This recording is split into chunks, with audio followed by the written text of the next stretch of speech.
Hi, my name is Robert. Please read the comments in the About section of this video. It has valuable information and updates. My YouTube channel has a disclaimer video that I encourage you to watch. And please like, share, and subscribe. I hope you found what you're looking for. Thank you very much for watching.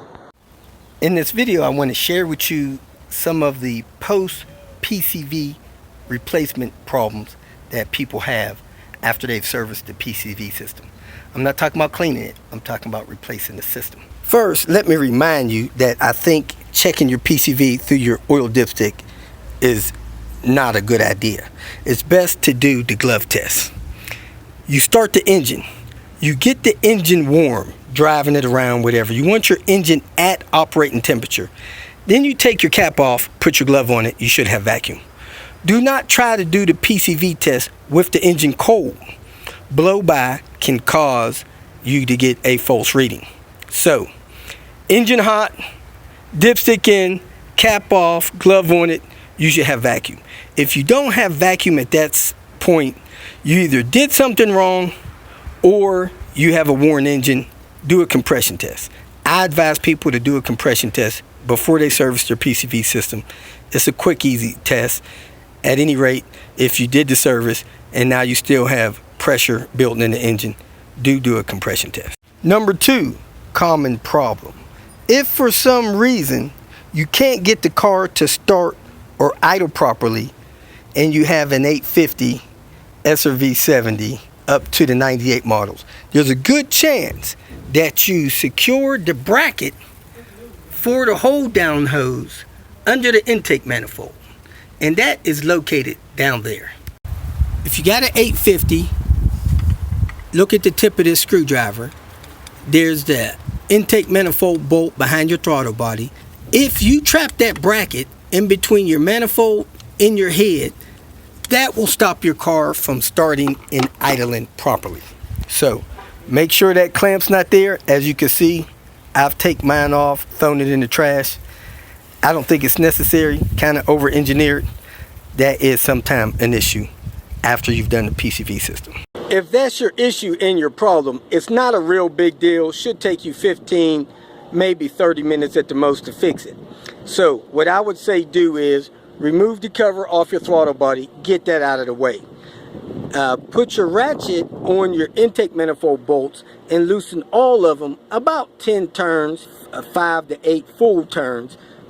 Then the bolt that holds that bracket in, remove it completely. Once you have that bolt removed completely, you should be able to slide that bracket out from between the manifold and the head.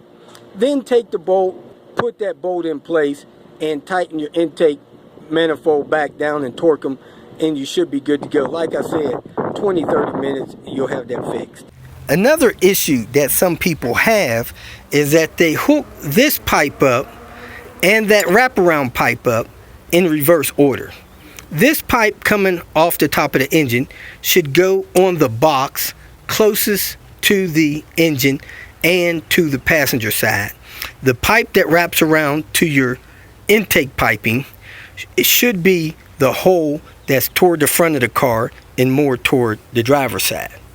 However that wraps around, there are some images on the internet that shows that reverse. Do it the way you took it off. You'll be fine. Another issue that people have, they fail to properly hook up this vacuum that's on the passenger side of the manifold. If you have that vacuum tube there, make sure that that line is hooked up and it's connected and it goes around to your PTC valve on top of your intake pipe that goes into the turbo. If that's not hooked up, you could fail your glove test. You want to make sure you plug your MAF in good. If you unplugged your brake booster sensor, make sure that's plugged in good, and make sure your lines are still on at your PTC valve, and make sure that you plug the electrical connector in on it. I've actually had a tear in my hose, and my hose came loose on the bottom of my idle air control valve. That surfaced like the next day.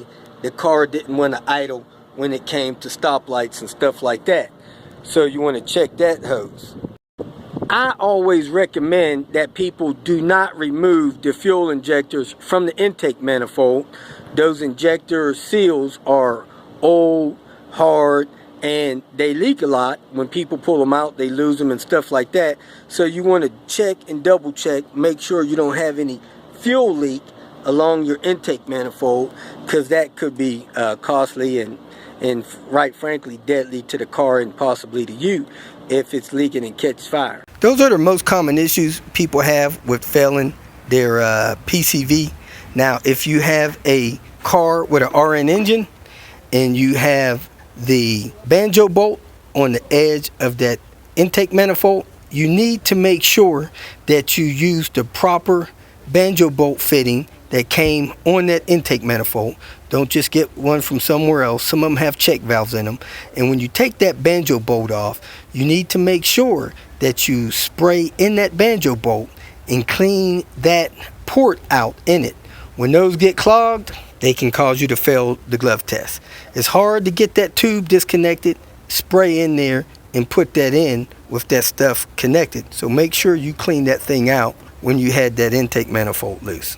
I've heard people say that they wanted to replace the PCV system because the system is old and it's got a lot of miles on it, and this tube here is rock hard, so on and so forth. Let me tell you this. When I bought my car, I had 188,000 miles on it. The PCV system was clogged. The bottom hole on the oil trap box was 80% clogged.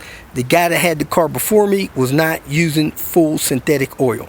Since I did that PCV system and has used full synthetic oil, my PCV system from 192,000 miles all the way now to 440,000 miles is still in good shape. I replaced this hose because I did a cylinder head job. Nothing else on the car has been replaced because it's not blocked. I still have good vacuum on my hose here when I put my glove test on there. So if you pass the glove test, you don't need to redo your PCV system. That's all I got. Make a comment below. Ask any question that you might have. Thanks for watching. If you feel that this information was useful, please like it and share it with your social media friends. You can subscribe to my channel so that you will get notifications of future videos that I post. You can follow me on Twitter, and if you need to contact me directly, please visit my website. And if you have any questions, leave them below, and someone or myself will reply to them. Again, thank you very much for watching.